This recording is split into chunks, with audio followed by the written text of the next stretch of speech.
부활주일 칸타타 형식으로 이렇게 찬양을 처음으로 저도 이제 했는데 너무 큰 은혜가 되고 방송 잘 나오려나 모르겠네. 네, 눈이 빨개져가지고 네.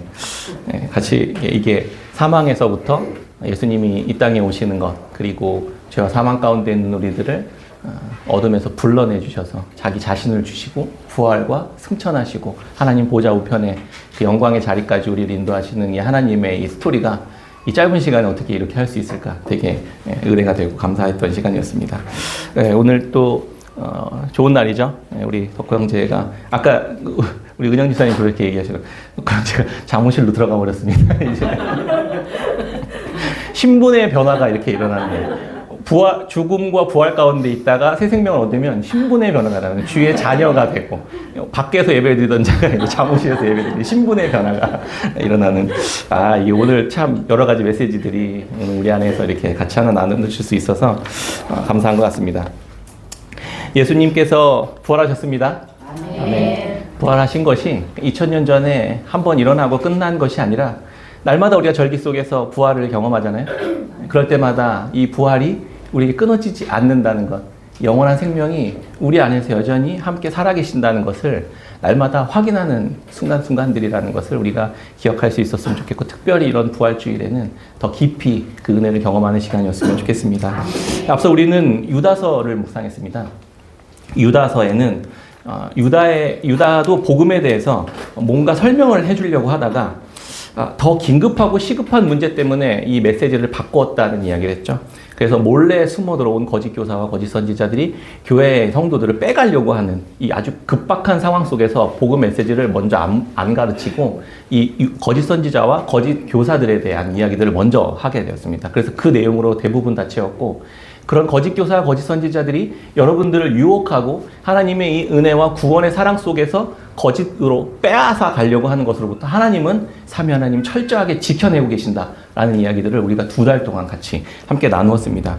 오늘날 교회 안에 몰래 들어온 거짓 교사와 거짓 선지자들, 그들의 실체를 인식조차 하지 못한 채 점점 떠밀려가고 있었던 그런 교회가 복음이 아닌 세상의 이데올로기나 가치나 그런 거짓 메시지나 인본주의적인 어떤 사상이나 이 시대적인 사조에 따라서 계속 생각도 못한 채 복음으로부터 멀어져 가고 있었던 교회들에게 유다는 다시 한번 복음으로 나오도록 그렇게 우리에게 가르쳐 주었습니다. 이렇게 오랫동안 우리가 유다서 말씀을 통해서 우리가 싸워야 하는 보이는 전쟁과 보이지 않는 이 전쟁에 관한 이야기를 함께 나누었습니다. 원래 유다가 처음에 1장 3절에 보면, 유다서 1장 3절에 보면 우리가 함께 참여한 구원 이렇게 얘기합니다. 우리가 함께 참여하고 있는 구원에 관한 소식을 내가 너희들한테 전하려고 했는데 그것보다 더 시급한 문제가 있어서 바꿨다, 이런 이야기를 했잖아요. 그래서 그러면 우리가 함께 참여한 구원, 일반으로 받은 구원이라고 이렇게 개역개정에는 되어 있는데요. 함께 참여한 구원은 과연 무엇인가? 유다가 전하고자 했었던 복음은 과연 무엇일까? 이런 생각을 해볼 수가 있는 것이죠. 그래서 갈라디아서를 함께 공부하면서 갈라디아서를 통해 바울이 사도들과 함께 우리를 구원 가운데로 인도하시려고 하셨던 하나님의 복음의 메시지는 어떤 것인지 우리가 함께 살펴보려고 합니다. 갈라디아서를 이해하려면요, 먼저 배경을 제대로 알아야 됩니다. 갈라디아서는 바울이 1차, 2차 전도 여행을 통해서 복음을 전했던 갈라디아 지방에 세워진 교회들에 보낸 편지입니다. 갈라디아는 그냥 어떤 한 도시가 아니고 그 여러 도시들의 이렇게 강원도 이런 것처럼 이렇게 집합, 큰 지역을 포함하는 이름이거든요. 그래서 지금은 튀르키예의 서남부 지역을 표괄하는 그런 지역을 가르칩니다. 바울은 그가 가는 곳마다 오직 예수 그리스도를 믿는 믿음으로 구원을 받는다라는 이 이신칭의 복음을 전했거든요. 그러면서 그 복음에 따라 반응하고 주님 앞에 나오는 자들을 통해서 교회들이 이렇게 세워지기 시작했습니다. 이 복음과 오직 이 믿음 위에 교회가 딱 세워졌습니다. 문제는 이 갈라디아 지방에 유대로부터 올라온 사람들이 있었는데, 유대인 그리스도인들이 이제 이 갈라디아 교회에 있는 성도들을 유혹하려고 하는 그 복음을 왜곡시키면서 거짓 복음을 전하고 있었던 상황 속에 처하게 됩니다. 그래서 예루살렘 출신 유대인인데 그리스도인들이 내가 진짜 사도고 바울은 가짜 사도다, 이렇게 교회 안에 들어와서 이야기를 하더라는 거예요. 이로 인해서 갈라디아 지방의 교회는 도대체 누가 진짜 사도인지, 누구의 메시지가 진짜인지를 혼란스러워하는 상황에 처하게 된 것입니다. 거짓 교사, 거짓 선지자들, 이라고 유다서에는 그렇게 얘기했는데 갈라디아서에는 거짓 형제, 몰래 들어온, 가만히 들어온 거짓 형제들의 말을 따르는 일들이 일어나고 있었다. 이렇게 이야기하고 있습니다. 교회는 점점 복음이 분열되고, 복음이 분열되고 교회가 깨어지고 있는 상황들을 계속 경험하고 있는 상황이었습니다. 오늘날 교회들이 처한 위기도 되게 비슷하죠. 온전한 복음은 오직 예수 그리스도를 믿는 믿음으로 구원받는다는 이 복음이 점점 훼손되어져 가고 있습니다. 앞으로 갈라디아서를 함께 공부하면서 복음이 어떻게 지금 우리 오늘날 이 시대에도 복음이 어떻게 훼손되어져 가고 있는지를 함께 계속 나누어 갈 텐데요. 자세한 내용은 좀 이제 앞으로 좀 계속 다루도록 하겠습니다. 오늘은 이 갈라디아 지역의 교회 안에 몰래 숨어 들어온 이 거짓 형제들은 어떤 공격을 했는지에 대한 이야기, 1장 1절부터 5절까지의 이야기를 통해서 이야기와 바울이 그러면 전하려고 했었던 복음은 어떤 것인지, 그리고 이 복음을 통해 교회가 어떤 결과를 내기를 원했는지에 대한 이야기를 함께 나눠보려고 합니다. 갈라디아 지역의 교회 안에 몰래 숨어 들어온 거짓 형제들은 크게 두 가지를 공격했습니다. 하나는 바울이 사도가 아니라는 그 메신저를 공격했습니다. 그렇게 공격하면 어떻게 되냐면 이 사람이 전하는 어떤 메시지도 다 부정당하게 되는 거예요. 그리고 두 번째는 그가 전한 메시지도 공격했습니다. 그 메시지를 왜곡시키고 그 메시지를 깨트리려고 하는, 더럽히려고 하는 그 다른 메시지를 전하기 시작했다는 것이죠. 바울이 전한 메시지는 뭔가 부족하다 이렇게 얘기했습니다. 오직 예수 그리스도만을 믿는 믿음으로 구원을 받아야 되는데 그거 말고 다른 게 더 필요하다 이렇게 주장했다는 거예요. 그래서 유대인 그리스도이니까 율법을 더 지켜 행해야 된다라는 것을 계속 조금씩 섞어서 전하기 시작했다는 겁니다. 뭔가 우리의 행위가 예수님이 우리에게 주신 구원에 뭔가 더해지기 시작할 때 우리는 계속해서 복음으로부터 멀어질 수밖에 없게 되는 것이죠. 거짓 형제들이 했었던 것은 그 복음의 메시지를 계속해서 오염시키고 뭔가 자꾸 더해서 자기들이 원하는 방향대로 성도들을 끌고 가려고 하는 그런 일들을 행했다는 것입니다. 두 번째는 메시지를 훼손시키려고 하니까 그건 안 되면 그 메신저를 공격하는 거였잖아요. 그러니까 이렇게 비난하는 거예요. 자꾸 그 메신저인 바울을 계속 비난합니다. 사도 바울이 진짜 사도 맞대? 이렇게 이야기하는 거죠. 걔가 누구한테 배웠대? 누구한테 그 권위를 누구한테 받았대? 그 학위가 진짜 맞아? 이렇게 그 사람을 공격하기 시작한 것이죠. 그러니까 메시지를 듣는 그 갈라디아 지방의 교회 성도들은 혼란스러웠던 거예요. 아 진짜인가? 저 사람이 진짜 확신할 수 있는 건가? 왜냐면 바울은 지지 기반이 없었어요. 사실은 유대인 그리스도인들 중에서 특히 베드로나 요한이나 이런 어떤 이 사도들로부터 어떤 무언가를 전수받은 게 없었어요. 그러니까 예수님을 다메섹도에서 직접 만났던 거 말고는 없었어요. 그러니까 바울은 늘 독고다이로 혼자 다녔던 거죠. 그러니까 얘는 도대체 정체가 뭐야? 어디서 온 애들이야? 이렇게 계속 그 메신저를 공격했다는 것입니다. 사람들은 그 이야기를 들으면 바울이 전한 메시지 자체에서부터 마음을 닫기 시작하는 것이죠. 아, 저게 거짓일 수 있겠구나, 이렇게. 이것에 대해서 사도 바울은 이걸 변증하고 이게 아니라는 것과 내가 정통 사도라는 것을 변증해야 될 필요를 갖게 되었던 것입니다. 그래서 갈라디아서를 기록하게 되었던 것입니다. 그리고 이 메시지는 하나님으로부터 직접 받은 것과 그리스도께서 나에게 직접 전해주신 이야기다라는 것을 증명해 보기 위해서 이 갈라디아서를 쓰게 됐던 것입니다. 이게 갈라디아서를 기록하게 된 배경이었습니다. 바울은 먼저 복음의 메신저인 그의 사도성과 그것을 부인하는 거짓 교사, 거짓 선지자들의 주장에 대해서 반박하면서 시작합니다. 1장 1절이에요. 처음 시작하자마자 이 사도성을 부인하는 자들에게 반박하는 메시지로 시작한다는 거예요. 1장 1절 같이 한번 읽어볼까요? 시작. 사람들에게서 난 것도 아니요 사람으로 말미암은 것도 아니요 오직 예수 그리스도와 그를 죽은 자 가운데서 살리신 하나님 아버지로 말미암아 사도된 바울은 내가 누군지 내가 어디서부터 이 권위를 부여받았는지를 설명하면서 1장 1절부터 하거든요. 나는 사람들에게서부터 난 사람이 아니다. 나는 사람이 만들어낸 이야기를 가지고 이야기하는 사람이 아니다. 내 스스로 내가 권위를 주장하는 사람이 아니다. 이렇게 이야기하는 것이죠. 나를 사도로 세운 분은 예수 그리스도다. 그리고 예수님을 죽음 가운데 살리신 하나님이 나에게 권위를 주신 그런 사도다라고 자기 스스로를 변증하는 것이죠. 어서 많이 들어본 이야기 아닌가요? 이단 사이비들이 내가 직접 하나님에게 직통 계시를 받았다. 약간 이렇게. 그럼 사도 바울은 이 부분을 어떻게 증명해낼 수 있을까요? 자기가 진짜 사도라는 것을. 앞으로 뒤에서 그래서 갈라디아서를 한번 쭉 읽어보시면 내가 어떻게 진짜 사도인지 찐 사도인지를 설명하고 변증하는 것을 볼 수 있습니다. 바울은 자신이 전도하면서 오직 믿음으로만 구원받는다는 이 소식을 들은 교회가 예수 그리스도를 믿는 믿음 외에 다른 거짓된 복음들이 교회의 성도들을 계속해서 속이고 왜곡된 삶으로 계속 끌고 가는 것을 가만히 두고 볼 수가 없었던 것입니다. 자신의 사도됨을 주장하면서 내 메시지, 내가 전하는 메시지만이 진짜 복음이고 너희들 자유케 하는 메시지다라는 것을 계속 밝혀주고 있습니다. 앞으로 계속해서 이 부분들도 함께 더 깊이 살펴보도록 하겠습니다. 그러면 그 바울이 정통의 사도인 바울이 전한 이 메시지는 그럼 어떤 것일까? 갈라디아서 1장 4절입니다. 1장 4절 같이 한번 또 읽어볼까요? 시작. 그리스도께서 하나님 곧 우리 아버지의 뜻을 따라 이 악한 세대에서 우리를 건지시려고 우리를 죄를 대속하기 위하여 자기 몸을 주셨으니. 이 메시지는 죄 가운데 살아가고 있었던 이 악한 세대 가운데 함께 뒤엉켜 살아가고 있었던 우리들에게 우리를 건져내시려고, 이 세대로부터 건져내시려고 하나님의 거룩한 백성을 삼아주시려고 이 땅에 오신 이 예수 그리스도, 그분이 하나님이신데 자기의 몸을 내어주셨다는 겁니다. 그게 복음이에요. 하나님이 이 악한 세대 속에 뒤엉켜 살아가고 있었던 죄인들을 대신에 자기 몸을 내어주셨다는 이 소식이 복음이라는 겁니다. 이거 말고는 다른 길이 없다는 것을 이야기해 줍니다. 이게 바로 이것을 믿는 믿음, 이거 말고 다른 게 없다. 이게 이신칭의 복음이었습니다. 너를 그래서 이 믿음으로 의롭게 해주겠다라는 이 복음을 계속해서 바울은 전하고 있었던 것입니다. 이 구원의 은혜에 참여하는 데 있어서 우리가 한 게 뭐가 있죠? 여러분들이 한 게 뭐가 있습니까? 아무것도 없습니다. 그래서 은혜이고 그래서 전적인 하나님으로부터 온 선물이라는 것입니다. 그런데 거짓 교사와 거짓 형제들은 이거 믿음도 받고 열심히 헌금도 하세요. 그래야 진짜 그리스도 될 수 있습니다. 이렇게 주장했다라는 것입니다.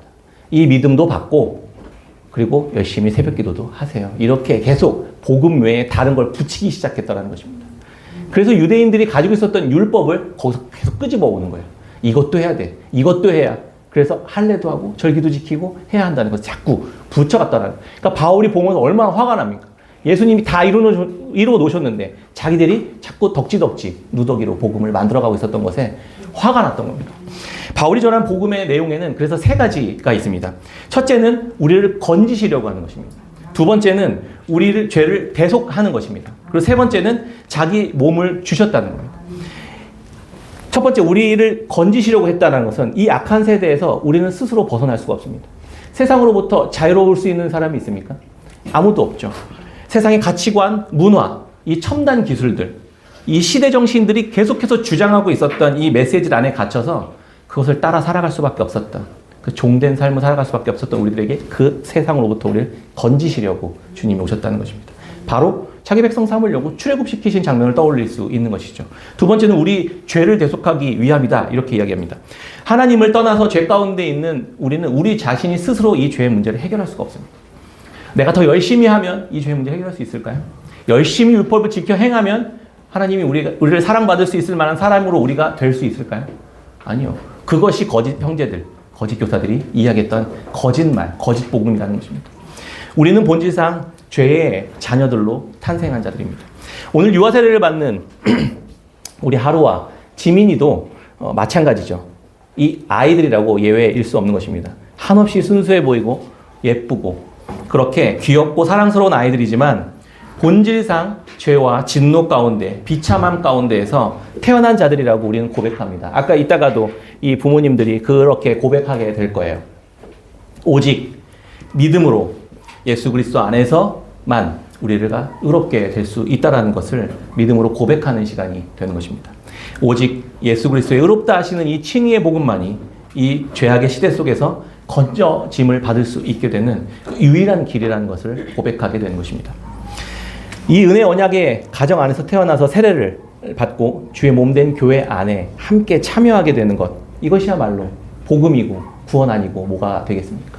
하나님의 백성이 되다니요. 하나님의 자녀가 되다니요. 그게 우리 죄의 문제를 해결하신 예수 그리스도께서 우리에게 주신 복음이라는 것입니다. 세 번째는 자기 몸을 주셨다라는 것입니다. 예수 그리스도께서 자기 몸을 주셔서 우리를 영원한 생명의 떡으로 먹이시고 돌보시는 분이시라는 사실들을 우리가 고백하게 되는 것입니다. 예수님께서 자기 자신의 몸을 주시지 않았다면 그 생명을 주시지 않았다면 우리는 여전히 우주 안에서 미아처럼 살아가는, 고아처럼 살아가는 존재로 그렇게 살아갈 수밖에 없는 것이 우리의 실존 아니겠습니까? 영적이고 이 본질적인 목마름을 해결하지 못해서 결국 세상 속에서 무언가 이 문제를 해결해 보려고 허덕이며 고아처럼 살아가고 있었던 우리들에게 예수 그리스도의 이 자녀가 되는 권세를 주셨다는 것입니다. 그분으로부터 자기의 살과 피를 주심으로 영원한 생명 우리가 살아갈 수 있는 자리를 되었다는 사실, 이것이 복음이라는 것입니다. 그리스도의 몸에 연합시켜 주셔서 하나님의 사랑과 은혜와 돌보시는 이 손 안으로 우리를 붙잡아 주셨다는 것, 이게 복음이라는 것입니다. 그러면 복음의 결과는 어떻게 되는 것일까요? 바울은 인사말에서 갈라디아 지역의 교회 성도들이 복음 안에서 어떻게 하나가 될 수 있었는지를 인사말에서 살짝 표현해주고 있습니다. 3절입니다. 같이 한번 읽어볼까요? 3절 시작. 우리 하나님 아버지와 주 예수 그리스도로부터 은혜와 평강이 있기를 원하노라. 아멘. 예수 그리스도께서는 교회 안에 있는 모든 사람들, 우리 모두 다 죄인이잖아요. 모든 죄인들에게 죄를 아무런 조건 없이 사해해 주셨습니다. 그래서 우리에게 의로운 옷을 덧입혀 주신 것이죠. 유대인이든 헬라인이든 남자든 여자든 종이든 자유인이든 누구든지 관계없이 이 악한 세대 가운데 세상과 다를 바 없이 똑같이 더럽고 추하고 악하고 미련하고 형편없이 살아가고 있었던 우리들에게 믿음으로 구원받은 교회가 되게 하셨다는 것입니다. 예수 그리스도의 몸 안에서 하나 되게 하셨다는 것입니다. 아무 조건도 없고 아무런 자격도 없습니다. 그저 믿음으로 그리스도께 나오기만 하면 된다는 것입니다. 오직 믿음으로 그리스도 안에서 하나님의 자녀로 우리를 받아주셨다는 것입니다. 그분께 속한 모든 풍요와 기쁨과 복을 마음껏 누릴 수 있는 그러한 은혜와 혜택을 받게 되었다는 것입니다. 하나님을 떠난 죄인이 모이면 어떤 일들이 벌어질까요? 늘 적대적이고 늘 자기중심적이고 늘 완악한 마음으로 서로를 비난하고 이기적인 선택들만 하는 사람들 아니겠습니까? 이 세상에 있는 모든 관계와 공동체는 다 그렇지 않습니까? 어떻게 해서든 내가 하나를 덜 손해보려고 살아가고 있는, 그렇게 고아처럼 살아가고 있는 우리들의 악함으로 인해 계속해서 관계들은 깨어지고 분열되고 나뉘고 이렇게 찢어져 버리는 그러한 관계들을 어떻게 하나로 묶을 수 있을까요? 오직 복음뿐입니다.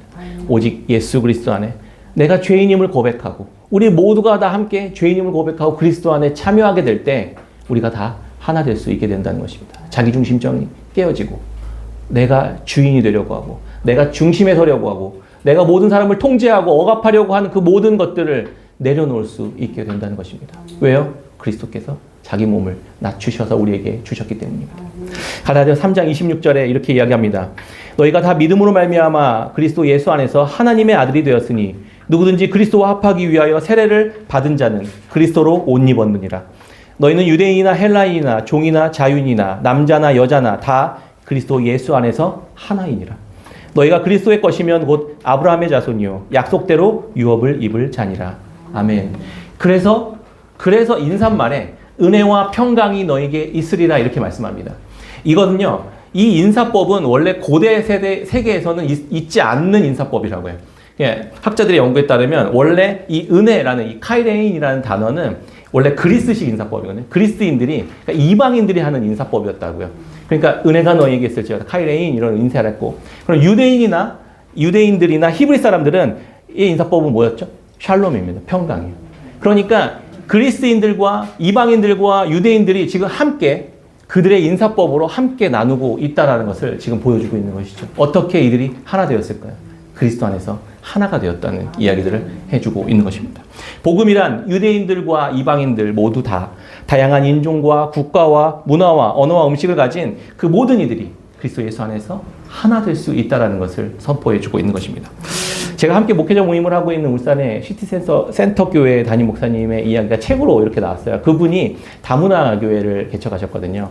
그래서 복음 위에 세워지는 환대와 그 기쁨의 용납의 공동체를 꿈꾸면서 다문화 교회를 본인이 세우게 되었다, 이런 이제 비전을 하고 책을 관련된 이야기들을 이제 책으로 써서 제가 쭉 읽어봤는데 되게 많은 도전을 받았습니다. 그렇게 개척해서 그 교회 안에는요, 한국 사람, 필리핀, 미국, 남아공, 인도, 영국, 캐나다, 뉴질랜드, 중국, 네팔, 스리랑카, 라오스, 태국, 멕시코 이런 분들이 다 있대요. 그래서 식사를 하면 이제 포트럭 파티를 하는데 각자 나라의 음식들 다 가져오는 거예요. 그러니까 한 끼 식사하면 이제 거기서 전 세계 음식들 다 맛볼 수 있는 것이죠. 이렇게 복음이라는 공통 분모 안에서 모든 우리나라에 이렇게 이주 노동자로 오셔서, 이주민으로 오셔서 아니면 다문화 이렇게 결혼을 하시면서 오신 분들이 어디 갈 데가 없는 거예요. 기존 교회에서는 어떻게 하면 이렇게 뭐랄까, 그냥 적선하듯이 무언가 도와줘야 될 대상으로만 생각했지, 그들을 함께 그리스도의 지체로 받으면서 함께 서로 용납하고 또 서로 세워주고 또 서로 존중해주면서 걸어가는 이런 복음의 환대의 공동체를 본인은 계속 꿈꿨는데, 사실 그 안에도 여러 가지 어려움들이 있긴 있지만 이런 복음의 하나 되는 공동체를 만들어가고 있다는 것을 보게 되었습니다. 오늘 우리 교회도 포트럭 식사를 할 텐데요. 다문화 교회만큼은 아니지만 다양한 음식들을 경험하게 될 것입니다. 예수님께서 하나님과 하나됨을 이룬 것 같이 저들도 하나가 되게 해달라고 주님 기도하셨잖아요. 그게 복음을 주신 이유예요. 예수님이 자기 몸을 우리에게 주신 목적이라는 말입니다. 십자가 안에서 모든 민족들이 예수 그리스도의 몸된 교회 안에 하나가 되는 그 꿈을 예수님도 꾸셨다는 것입니다. 죄인된 우리들에게 자기를 내어주시면서요. 함께 지어져가는 성전, 다문화, 다민족 사람들이 복음 안에서 하나 되는 교회로 드러나는 것을 보게 된 것입니다. 이 책을 읽으면서 저는 이런 생각이 들었습니다. 꼭 다문화 교회가 아니더라도 우리 교회도 굉장히 다문화 교회 같아요. 한 사람 한 사람 문화가 다 달라요. 언어도 다 다르고 지금까지 살아왔었던 삶의 방식도 다르고 좋아하는 음식도 다 달라요. 꼭 다민족이 모여야 다문화가 아니라 죄인된 우리들이 모이면 다문화 교회가 되는구나. 그래서 서로의 언어를 용납해주고 기다려주고 복음 안에서 자기 자신을 자꾸 상대에게 내어주지 않으면 하나가 될 수 없는 것이구나 라는 생각을 깨닫게 되었습니다. 복음 안에서 우리는 민족이나 언어나 문화나 상황이 다 다르지만 하나 되는 교회 공동체로 빚어져 가는 것임을 알게 된 것입니다. 복음만이 진정으로 우리를 하나 되는 것으로 만들어 가게 될 것입니다. 고난주간 목요 기도회 때요, 요한복음 13장 1절부터 11절 말씀을 목요일날 묵상했었습니다. 예수님이 유월절 전날 밤에 제자들을 모아놓으시고 그들과 함께 있을 때 본인은 곧 이제 십자가에 죽으실 거라는 것을 이제 직감하시고 내가 곧 떠날 텐데 이들을 내가 사랑하고 싶은데 더 내가 없을 때도 어떻게 이들을 사랑할 수 있을까를 고민하십니다. 그리고 나서 뭘 하시는지 아시죠? 허리에 수건을 두르시고 무릎을 꿇고 제자들의 발을 닦기 시작합니다. 이제 유월절 전날 밤에 자기 자신을 내어주시면서 자기의 모든 것을 주셨음에도 불구하고 내가 없을 때 이들을 어떻게 사랑할까? 이들은 어떻게 서로가 서로를 사랑할 수 있게 만들 수 있을까? 이 마음을 어떻게 전할 수 있을까? 라고 생각하시고는 발을 닦으셨다고요. 당시 베드로는 예수님의 이 행동을 전혀 이해하지 못했습니다. 그래서 막 거부하잖아요. 어떻게 예수님이 종이 해야 하는 짓을 어떻게 이 고귀하신 하나님께서, 하나님의 아들이 내 발을 닦을 수 있습니까? 막 이러면서 거절합니다. 그랬더니 예수님이 네가 발을 닦지 않으면 나와 상관이 없는 사람이 된다 이렇게 얘기하셨더니 그러면 목욕을 시켜주십시오 이렇게 얘기하잖아요. 베드로는 참 유쾌한 사람이에요. 그래서 예수님은 이미 목욕한 자는 발만 씻으면 된다 이렇게 얘기하시잖아요. 신약학자 D.A. 칼슨이라는 그 학자는요, 목욕을 중생의 씻음이다라고 해석했습니다. 그러니까 목욕은 이미 예수 그리스도 안에서 믿음으로 우리가 새로운 존재가 이미 된 것이라는 것을 전제해요. 예수님의 피로 우리는 새로운 피조물이 되었습니다. 이게 목욕이에요. 여러분들이 이미 목욕을 받은 사람이에요. 그러면 발은 왜 닦아드리는 걸까요? 발은 왜 닦으시는 걸까요? 오늘 이렇게 유아 세례를 받는 이 세례가 우리를 새롭게 하셨다는 이 선언과 이 언약의 표로 이렇게 세례를 식을 베푸잖아요. 세례를 받아서 구원을 얻는 게 아니에요. 세례는 이미 목욕을 받았다는 증표로 우리가 확인하는 절차들인 것입니다. 그럼 발은 무엇일까요? 발 닦는 것. 매일 우리가 새롭게 되는 중생을 입었지만 우리 일상 속에서 다시 늘 죄 가운데서 살아갈 수밖에 없는 자들임을 예수님은 너무나도 잘 알고 계셨던 거예요. 오늘 또 넘어지고 내일 또 넘어지는 우리가 될 것이라는 것을 다시 자기 중심성 가운데 빠져서 나를 위해 다른 사람을 희생시키려고 하는 그러한 죄악된 방식으로 계속해서 끌려 들어갈 것이라는 것을 예수님은 알고 계셨다는 거예요. 그럼 그럴 때 어떻게 하니? 발을 닦는 거예요. 다시 그리스도께 나와 주님이 나를 닦아주신 이 발닦음의 경험을 날마다 하는 것이죠. 그래서 날마다 주님 앞에 나아가 회개하고 주의 그 크신 사랑과 은혜로 날마다 새롭게 하실 때마다 우리 안에 하나님을 향한 사랑이, 그리고 우리의 마음에 높아진 마음들이 십자가 안에서 죽고 다시 서로를 향해 낮아져 겸손해지는 그리스도의 마음을 품을 수 있게 된다는 것입니다. 이 발닦음을 주시면서 날마다 내가 너에게 생명을 주었고 발닦음의 은혜까지 함께 주었다는 사실을 기억하라는 것을 우리에게, 제자들에게 알려주시기 위해 예수님은 발을 닦아주셨습니다. 그러면 베드로는 나중에 이 문제를 깨닫게 되었습니다. 그러고 나서 어떻게 했을까요? 서로를 향해 이제 베드로는 초대교회의 사도였지만, 수장이었지만 성도들의 앞에 앉아 발을 닦아주고 그들의 죄를 대신 덮어주는 그러한 예수 그리스도의 제자가 되었다는 것입니다. 그렇게 교회는 서로가 서로를 향해 예수님으로 인해 서로의 발을 닦아주며, 그렇게 그 안에 예수님은 없지만 예수님을 바라볼 수 있게 되는 공동체로, 교회로 세워지게 되었다는 것입니다. 자기가 높아지는 것을 계속 낮추고 서로를 향해 나보다 상대가 더 낫다는 것을 알게 되고 고백하면서 이 사람의 죄를 바라보며 그걸 지적하고 정죄하고 뒷담화하는 것이 아니라 그 앞에 무릎을 꿇고 예수님께서 우리에게 행하셨던 것처럼 서로의 발을 닦아주며 용납해주고 환대해주고 다시 격려하며 그렇게 서로를 세워주는 아름다운 예수 그리스도의 몸된 교회가 세워지게 된 것입니다. 이게 복음의 결과라는 것입니다. 말씀을 맺습니다. 더 이상 누구도 교회 안에선 자기를 높일 수가 없게 되는 것입니다. 누가 감히 자기를 예수 그리스도보다 더 높은 자리에 세울 수 있겠습니까? 어떻게 자기를 계속해서 높이고 어떻게 자기를 자랑할 수 있겠습니까? 어떻게 다른 이들을 비난할 수 있겠습니까? 절대 그럴 수 없는 것이죠.